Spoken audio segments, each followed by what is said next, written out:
Good morning, USA! Welcome to another episode of the Bernie or Bust Show. What's cooking? We are. Better vote Bernie. They're cooking in a pot called neoliberalism. So we got to talk about neoliberalism more than occasionally because that's what we're fighting against. We have to know what it is. And we have to be able to explain to our friends and relatives and acquaintances what it is.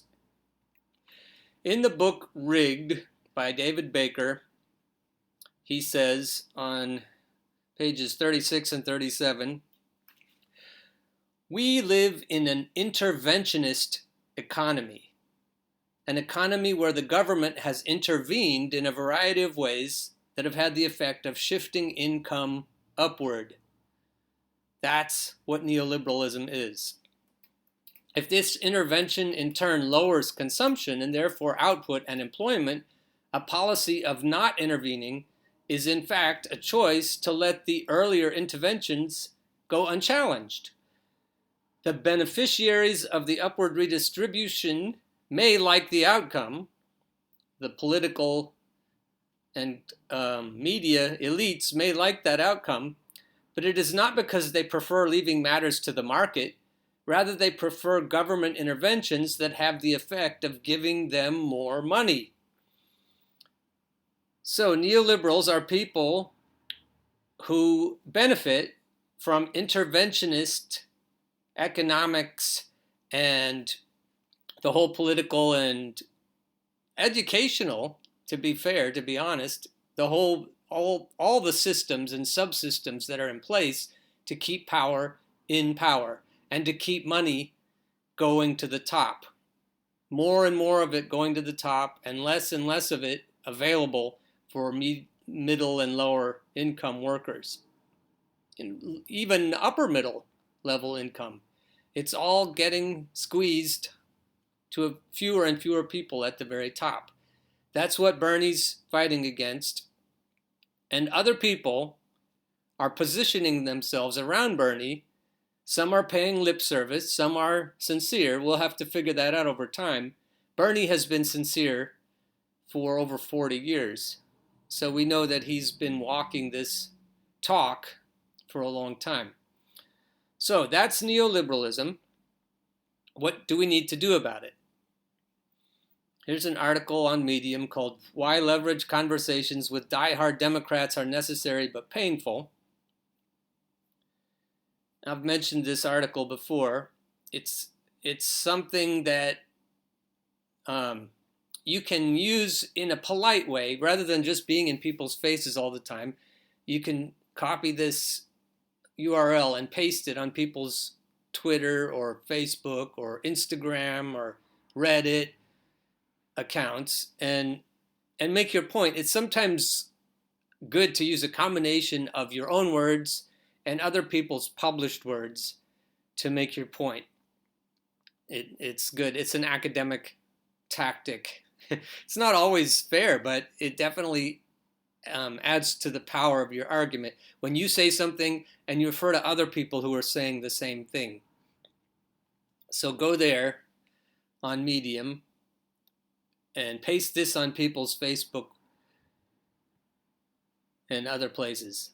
Now this article on Medium is hilarious. It's by Copeland Padden, and she is, to put it just directly, she's snarky. She's very snarky. So I would save her for certain situations where you're dealing with especially diehard Democrats who keep referring to the talking points. Russia, Russia, Russia. And they keep saying that it's Bernie's fault that Hillary Clinton didn't win. And the kinds of people that are especially irksome, save Copeland Padden for them. Let me give you a taste of what she says. Hi, fellow real Democrats. I'm Nancy Neolib, and I'm here to break down the issues that really matter to the Democratic Party, not tedious progressive prattle about policy that's so divisive. This week, we'll explore a small sampling of the many neo-lib reasons why Bernie Sanders is evil incarnate. 10. Ugh, what's with his hair? Mayor Pete's hair is so much nicer, plus he's gay, and that's super important to me.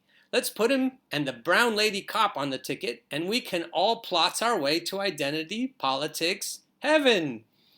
I was on Twitter this morning, and I saw Tim Black, and he was on the thread, the hashtag thread about Kamala Harris, and let's thank Kamala Harris. And he thanked her for showing that a woman of color can be, like Hillary Clinton, can be just as neoliberal as any other person.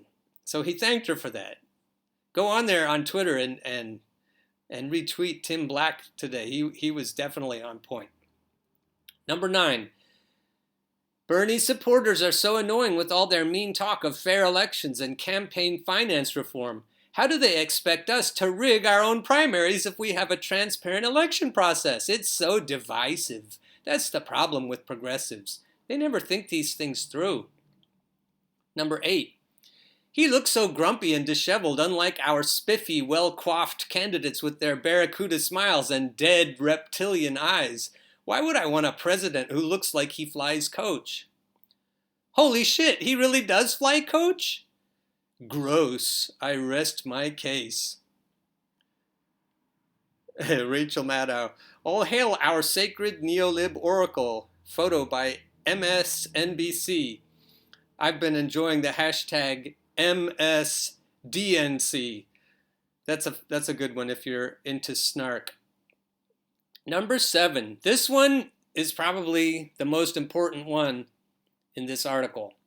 He's so old, it's irrelevant that he's in better physical condition than the majority of lard-ass Americans, insisting his age is an issue. Now give me my double latte and donut on the double, or you shall receive no gratuity, lowly service worker. I'm late for hot yoga. Number 6. He makes our corporate candidates look horrible by comparison, and that's so divisive. We can't allow our voting records, donor lists, and/or policy to dictate this election because ousting the orange anal wart is far more important than saving our drowning working class, or addressing climate change, or closing the concentration camps popping up like mushrooms after a rainstorm. Number 5. He's nice to Hillary Clinton. So divisive. Number 4. He's mean to Hillary Clinton. So divisive. Number 3. He thinks we can magically find all this money for healthcare and education that we always magically find for bombing the Middle East and corporate tax breaks. That's so divisive. He knows nothing about economics or foreign policy, unlike me and most of my friends who can't balance a checkbook or find Palestine on a map. Here's a little golden book. Everyone I don't agree with is a Russian bot. A child's guide to media and government excuse-making for political failings. Required reading for all good Dems. Number 2. He runs all over the country giving the peasants hope for the future, and we simply can't have this crazy old commie rousing the rabble. It's massively divisive. And number 1. I gave him $27, and the bastard didn't single-handedly correct every long-entrenched method of corruption in our government, mass media, and in your party that was used against him, and did exactly what he said he would do from the get-go.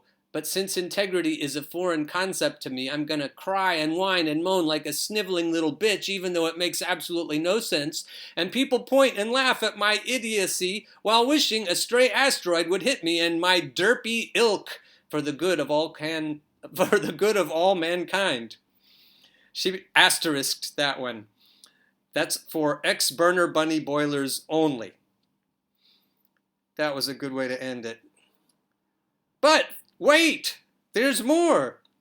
Since Bernie Sanders apologetically strives to improve the lot of lazy freeloaders who won't get off their asses and find a better job or move to a less expensive neighborhood while we gentrify them out, we will never accept him. No real Democrat would risk the ire of Wall Street to bail out the serfs. You guessed it. It's incredibly divisive. This point about elitism. She doesn't use the word elitism, but that in my other articles and in other episodes of the Bernie or Bust show is the reason that diehard Dems don't like Bernie. It's their elitist attitude. It's a kind of bigotry. I wrote a whole article about that. That is just as ugly and divisive, if you like that word, as what happens in the Deep South with the bigotry that I saw there when I lived there for a few years. All right, let's go on. We don't need Bernie or his supporters, just as we saw in 2016. We don't need Bernie or his supporters. That's the elephant in the room. That's the part we need to point out. You do need Bernie and his supporters. We would have won the thing if Hillary hadn't been cheated out of the presidency by the Russians and the Electoral College. It had nothing to do with legions of independent voters flipping us the bird. Nope. How dare they ignore the demands of a party that they don't belong to? Independents gave us the orange anal wart. They are just so divisive. This neolib Nancy signing off for now, but I'll leave you with this. Vote blue no matter who, or you'll rot in hell. We don't need your support. The DNC only welcomes real Democrats. But you'd better vote for us anyway, or you're a divisive, poopy-headed Trump lover. Think they'll fall for it? Of course. All right, so give Kathy Padden notice at the end of the article where you can clap for it. See, right there, you click that. Poof, +1. Now she has 728 claps. I would say that she deserves billions of claps for that. So feel free to go on there. Go on my Medium account too and clap for all my stuff. We all appreciate it. Unshaved, unbathed, unedited, and unscripted. See you tomorrow.